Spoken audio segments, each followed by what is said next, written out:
Hello and welcome back to another Rush Duel Links deck profile. Today we're taking another look at Dark Galaxy and the new skill Tyrfing the Destroyer. So I guess first things first, we'll go over the skill.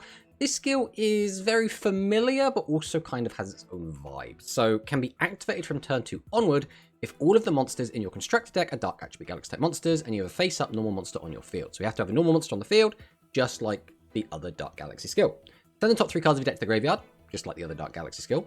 If a monster with 1600 or more attack was sent to the graveyard by this effect, you can also add one of those monsters to your hand. So this is basically going to be any of our big level 8 bosses, our Star Replacer, or our Pale Rider. So a lot of the time, we're going to want to find bosses with this, but also being able to find things like Pale Rider and the Trancer can make this really, really useful for going into multiple bosses in a single turn. But then, so we have to get a 1600 mil and add the card to our hand in order to get the secondary effect. We can add Void Velg Tyrfing from our deck or graveyard to our hand once per duel. So Tyrfing is an interesting card. This is our brand new equip spell, and it can only be equipped to a Dark Attribute Galaxy type monster. The monster gains 400 attack and piercing, so that's not bad. Now, just piercing would be a bit just 400 attack would be a bit but getting both is fine. Now, the major difference between this skill and the other skill is the other skill lets us have a normal monster, which usually would be Pale Rider, have piercing every single turn, whereas this skill lets us one time grab Tyrfing, which can give 400 attack and piercing on something that isn't Pale Rider, but basically only once, because once this is used, it's probably going to go to the graveyard, we won't see it again. So overall, I would say this skill is better if we can get out multiple bosses, ideally with multiple forms of piercing. If we're able to get out Star Trancer, for example, and get out a Requiem, and then get out a second Requiem, but equip it with a Tyrfing, suddenly we have two massive piercers, and that is where this deck really thrives. This version of the deck feels very much kill your opponent as soon as humanly possible, just get massive two chunky piercing damage turns in, and hope that is enough to at least get your opponent close to death so you can finish them off, or just straight up OTK them. The other skill, I would say, is better if you're going to be in like a long drawn out game and your opponent isn't going to have high defense. Because if your opponent has high defense monsters, having Pale Rider have piercing every turn doesn't really matter. If your opponent's got 1500, 1400, and 1300 defense on every single monster they've got, we're only going to be chipping in for tiny, tiny amounts of damage. If your opponent's playing like 500 defense monsters or 0 defense monsters, Pale Rider with piercing suddenly becomes a lot more attractive. So it's kind of a, depends on the meta and depends on the matchup, depends whether or not you need to play the grind game, depends if we need to end the game very, very quickly, but that is basically what this skill is good for. So we're not going to go too in-depth with the card by card because we should already know what these cards do. This deck hasn't really changed since it came out, but Requiem can boost its attack to ridiculous numbers. It can get as high as 4,000. With the effect of Star Trancer, we can get this up to 4,400, and with Tyrfing, we can get this to 4,800. So a 4,800 Piercer is actually pretty good. He is basically the main boss of the deck. Then we have Elysium, basically just to fill space, but Elysium can be useful.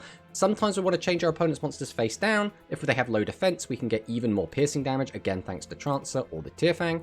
So being able to just get big piercing is what we want to do. It can work really well. As well as trap protection can be useful, but usually we'll have an Elysium next to a Requiem, so the trap protection won't actually mean anything. Cataphract is really good for getting back our bosses, because they'll be going to the graveyard quite a lot. That's basically all this is in here for. Star Trancer, again, absolutely fantastic for getting us piercing, and because of the way it works, it's basically very efficient, because we just summon one monster, tribute it for Star Trancer, tribute it to get out a boss, which means the boss has come out as if we attributed 2 monsters, which is really good. Globule, fantastic for recycling cards, as well as uses 2 tributes to summon a monster. Burst Ray Blaster, again, really good for just getting a little bit of burn in and then making our opponents light so that we get extra 600 attack on Requiem. Pale Rider and Sentinel are our normal monsters of choice. Some people do play more than 6. 6 has been fine for us, but I could see an argument for playing more. Basically, Pale Rider is better in every single way, especially because we can use it with the skill.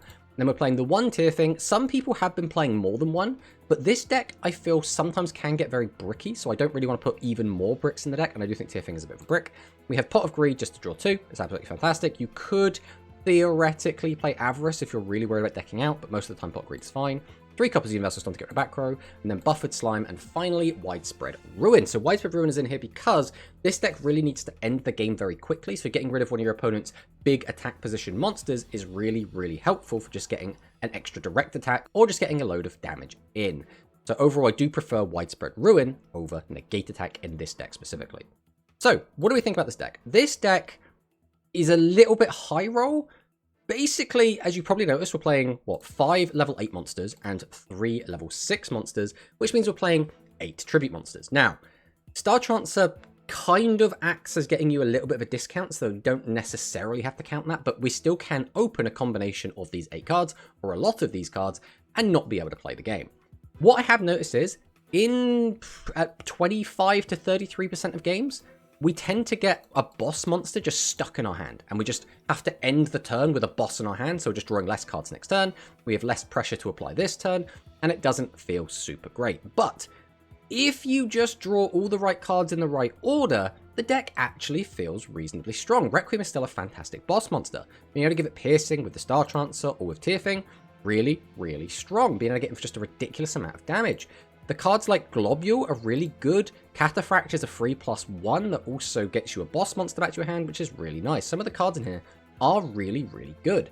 The issue is, again, if you get just a little bit unlucky, the deck feels very weak. But if you get just a little bit lucky, the deck can feel incredibly strong. We have had turns where we've managed to end on 3 bosses, 2 of which with piercing, and when that happens, the deck feels incredible. The issue is, when that doesn't happen, the deck can feel a little bit underwhelming. So overall, I would say this deck is reasonable, but I wouldn't play this deck if you really hate bricking. If you think Rush Duels is very RNG heavy, this is probably not the deck for you, because this deck can and will brick, like we say, at about 25 to 33% of games. Now, this could just be me, right? This could just be I personally have had some really bad luck with this deck, but overall, this does seem to be relatively consistent. But when the deck, again, draws well, it plays really well, it seems really strong. When it doesn't, it feels very weak.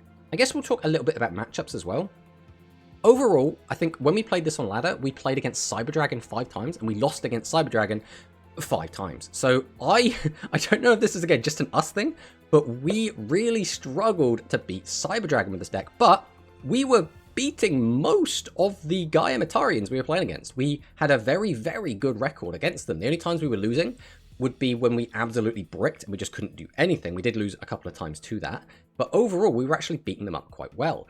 As well as the fact this deck is really, really strong into Cybers. If your opponent sits in a Drago, for example, we can just summon out a Requiem, and then Requiem on its own can boost up to that 4,000 attack against that monster. If we get a Trancer or the Tyrfing, we can go above 4,000 and then attack over that monster, and then even attack twice more with 2 other monsters. So really, really good into Cybers. But let's find some replays so I can show you what I've been talking about.